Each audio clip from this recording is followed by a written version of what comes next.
In accordance with Pope Francis's wishes, the remains of Saint Pio of Pietrelcina, commonly known as Padre Pio, will be exhibited in St. Peter's Basilica for the first time. The veneration will last from February 8th to 14th, 2016, during the Holy Year of Mercy. Saint Pio of Pietrelcina is well remembered for the painful stigmata he carried during his life, but Pope Francis's reflections on the saint tend to focus more on his interior spirituality. Pope John Paul II canonized Padre Pio in 2002. Today, Padre Pio of Pietrelcina is remembered as a humble friar who bore the wounds of Jesus. What many don't know is that his life was also marked by strong predictions about the future of the Church that still echo to this day. Recent discussions suggest that some of his cryptic predictions are coming to pass. In 1918, when he was 31, his hands and his side began to reveal signs of the same wounds Christ suffered on the cross, caused by the nails and spear that penetrated his hands and side. Through the rise of Cardinal Luis Tagle, signs that are too specific to ignore. What were these prophecies, and how do they point to Luis Tagle? Stay till the end as we carefully join the clues and all they mean for the Church today. The Friar's prophecies. The late 40s were marked by several private discussions between Padre Pio and his fellow friars. During these meetings, the friar would go into a trance and talk about future events that sounded too grim to be true. One of these meetings happened in 1947 and was revealed not long after by Father Carmelo of Cesano through the Pietrelcina notes in the Capuchin archives. He was present during one of these meetings when Padre Pio spoke of a coming great darkness for the Church. Reportedly speaking as an oracle for Christ, his words were very specific. The Church would pass through a veil of confusion, but from the islands of the sunrise will come a man clothed in humility, bearing consolation to my children. At the time, very few people cared about what he said. After all, Italy was too occupied with rebuilding its infrastructure after the chaos of the Second World War, while Padre Pio was also seen as someone who gave vague statements that seemed like nonsense. But fast forward to 1957, we see Luis Tagle coming into the scene, living a life that fits this image in the strangest ways. For one, Cardinal Tagle was born as someone from the East, just as Padre Pio described as the islands of the sunrise, and was also beloved by those of his land and beyond, as a man with a gift of consolation. That statement was just the first out of many. More evidence came up in 1962, when Padre Pio had a vision of a coming church crisis. This time, it was told by Father Pellegrino Funivelli in his book, Jack of All Trades. In his words, "The smoke of Satan will enter the church and the confusion will reign, but a voice of mercy from distant shores will call many back." This statement can be found today among Funicelli's testimonies and was collected and published as a book in 1974 as part of Padre Pio's biography. Farm in a small town in southern Italy where Padre Pio, one of the most famous, studied, and loved saints of our time, grew up. Though it was seen at the time as another vague prophecy that could apply to just about anyone, Luis Tagle once again rose to fit the mold in an amazing way. He did this as a leading figure in Catholic social communications, most evident by his leadership role in Caritas Internationalis in 2015 as a voice of mercy during times of great global confusion. But it didn't stop there. One of the last mystical experiences of Padre Pio's life occurred on April 4th, 1968.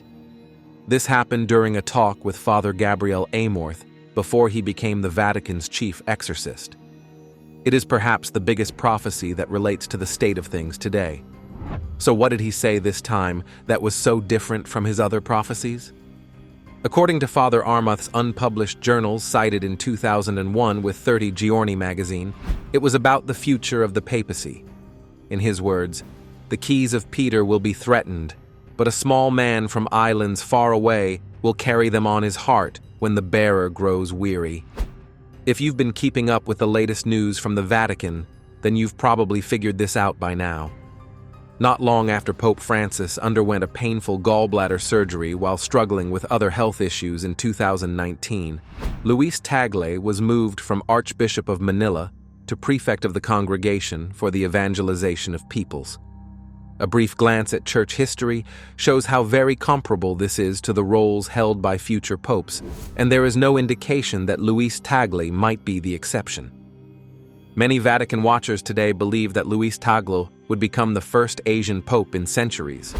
More interestingly, it is a dream seen through many recorded trances and visions that are shared and recorded by multiple Catholic leaders in Asia.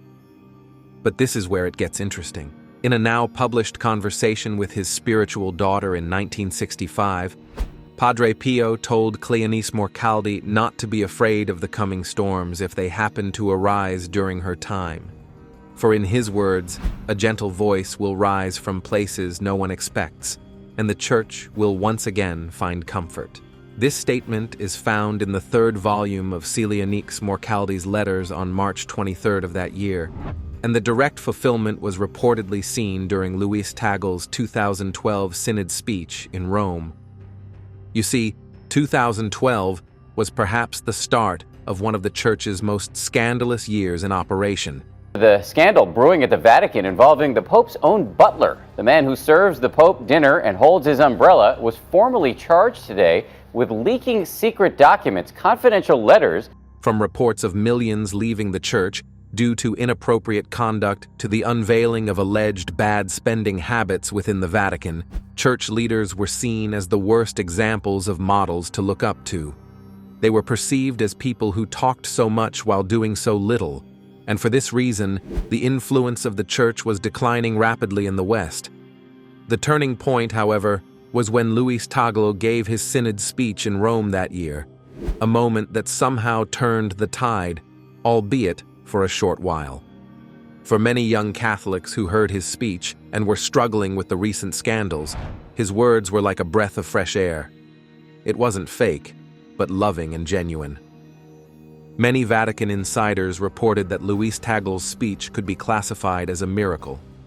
In their words, Cardinal Tagle had captured the soul of the Synod more than anyone else. Speaking of which, the next famous connection was Padre Pio's famous vision of a weeping shepherd. This vision was written and published in Pio's Hidden Mysteries, and it was just one out of several visions that plagued his mind throughout most of the 50s. He told these dreams to Father Raffaele da Sant'Elia a Pianici, and according to him, most of Padre's visions were about a foreign bishop who was loved by many but was easily moved to tears by the suffering and sins of the world. Those who later heard about these visions thought they were alluding to the prophet Isaiah's prophecies about the man of sorrows, which it spoke about the sufferings of Christ. But it gets interesting when we notice how many times Luis Tagle has been heavily criticized by the media for being too emotional about the sins and sufferings of the world.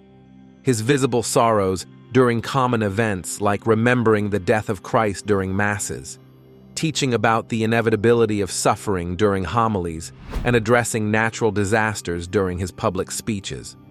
One time when he was heavily criticized was during the 2013 Eucharistic Congress in Cebu, where Cardinal Luis was moved to tears while speaking about how hard it was for the poor. For the media, this was very unusual conduct for a cardinal at a major event, but for others, this was not a sign of weakness or fakery, but a fulfilled sign of hidden prophecy. The prophecies get even more shocking when we go back to the Second Vatican Council of 1962. To St. Peter's Basilica, the heart of the Catholic world, come 2,600 prelates, including Los Angeles' Cardinal McIntyre, for the opening of the 21st Ecumenical Council.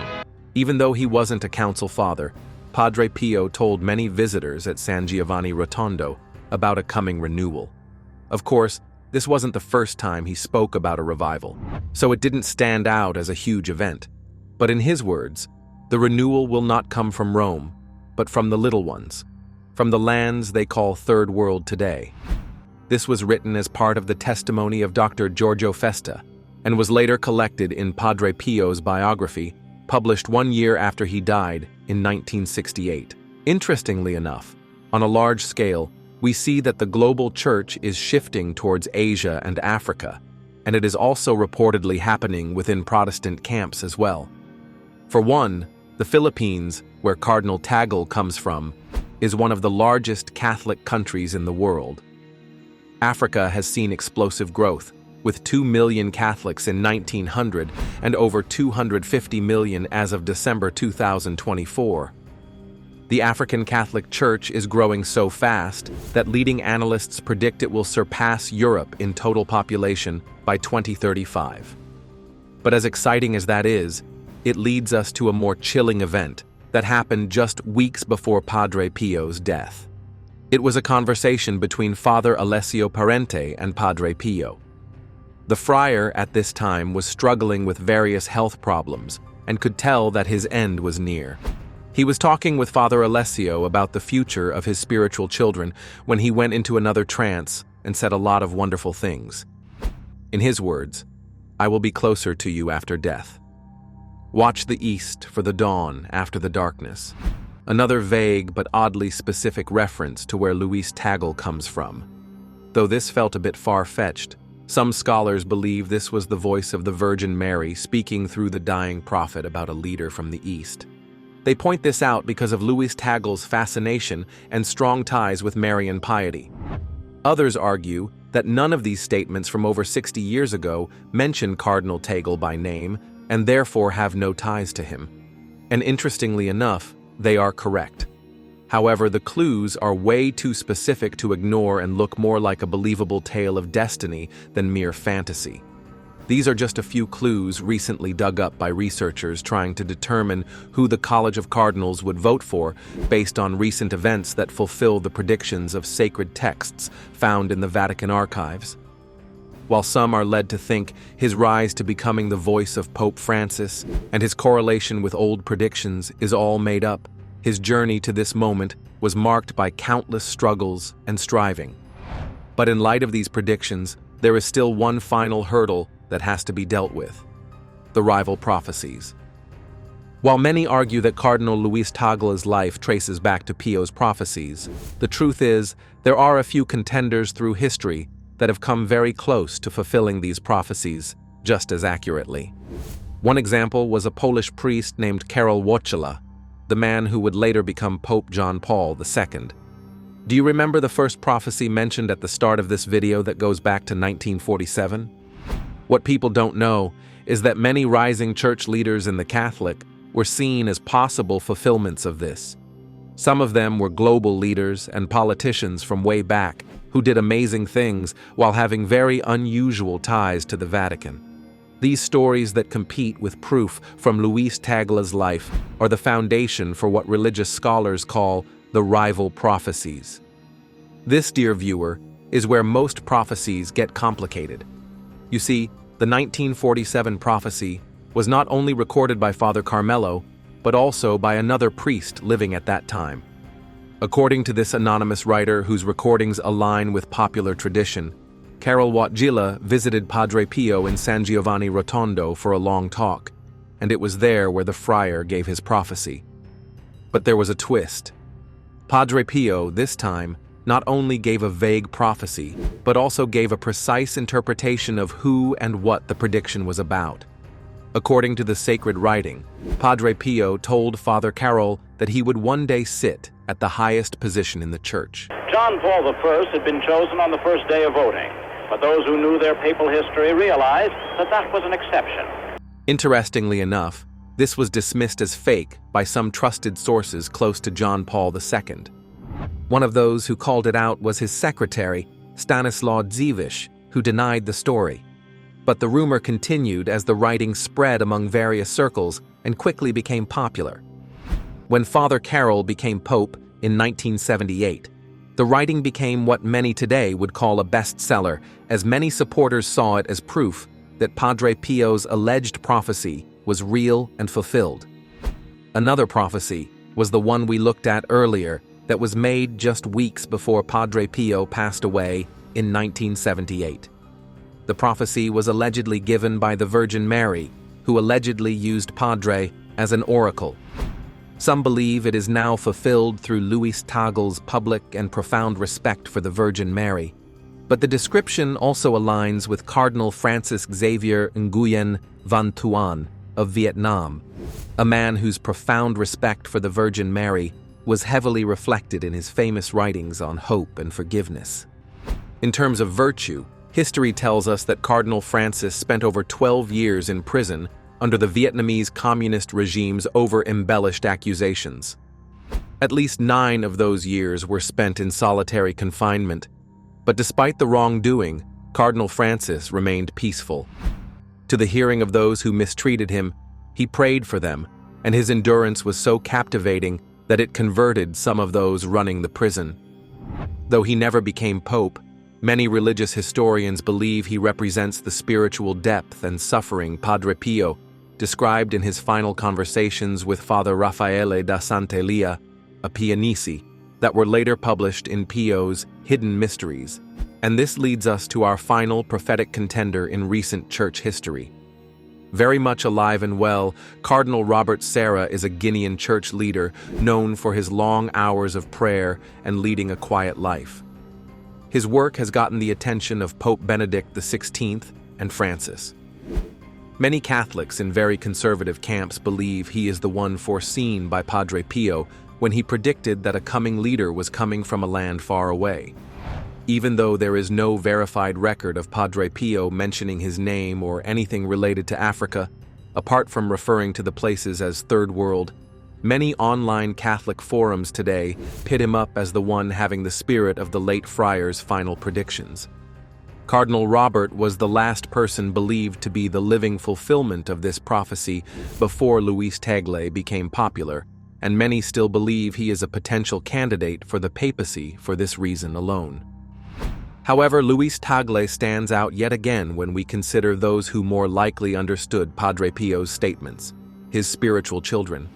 They all claimed he saw great changes for the papacy coming ahead, and some of them described the church as being torn by confusion and being on the edge of collapsing.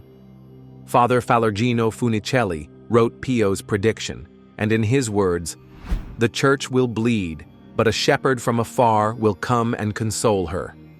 Less mainstream bishops in Latin America told various groups that Padre Pio had appeared to them in a dream and affirmed an ongoing spiritual mission of cleansing the priesthood of all scandals. The confusing part was when some of them found ways to link it to Luis Tagle, while others affirmed it had to do with their private ministries.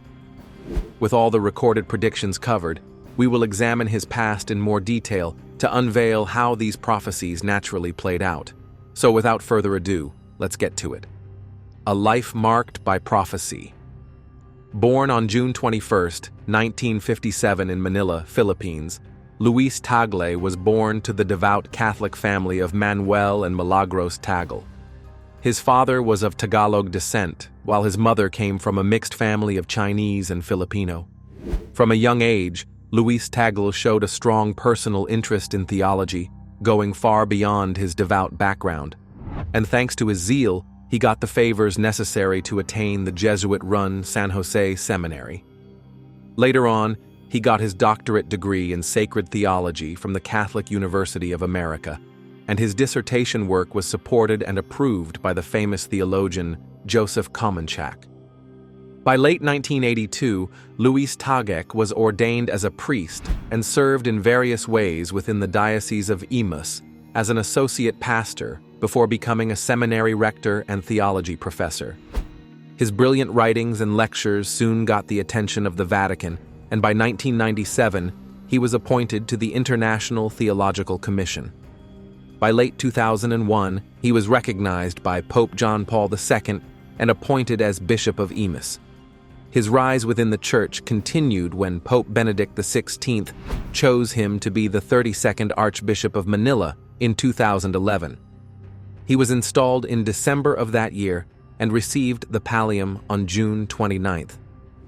Thanks to his hard work, he was promoted to the College of Cardinals in a few months, and the biggest moment of his life was right around the corner. The world first got to know Luis Tagle during the 2012 Synod of Bishops on the new evangelization. His speech was so captivating that he was brought up to do the same thing once again in 2013. But perhaps the biggest moment in his rise to higher service was when Pope Francis appointed him to be the prefect of the Congregation for the Evangelization of Peoples in December 2019. This meant he was now in charge of supervising the foreign missions across vast regions including Asia and Africa. This alone put him as a potential successor to Pope Francis and a leading figure in the Roman Curia. But that only scratches the surface. Beyond his famous heart of gold and deep passion for missions, Luis Tagle is known for his very engaging communication style, brought about by how fluent he is in at least 6 languages. These include his native language Tagalog, before English, Italian, Spanish, French, and Latin. Thanks to this skill and his strong sense of empathy, Cardinal Luis garnered countless favors among many. But on the other hand, maybe the real point of Padre Pio's prophecies isn't who becomes pope, but to remind the Church of what kind of shepherd it elects and the kind that should be respected. So what do you think? Will Luis Tagle become the next leader, or are these prophecies nothing but overblown tales? Let us know in the comments down below. If you enjoyed the video, please make sure you like, share, and subscribe. Also, click on the next video shown on your screen. You will enjoy it.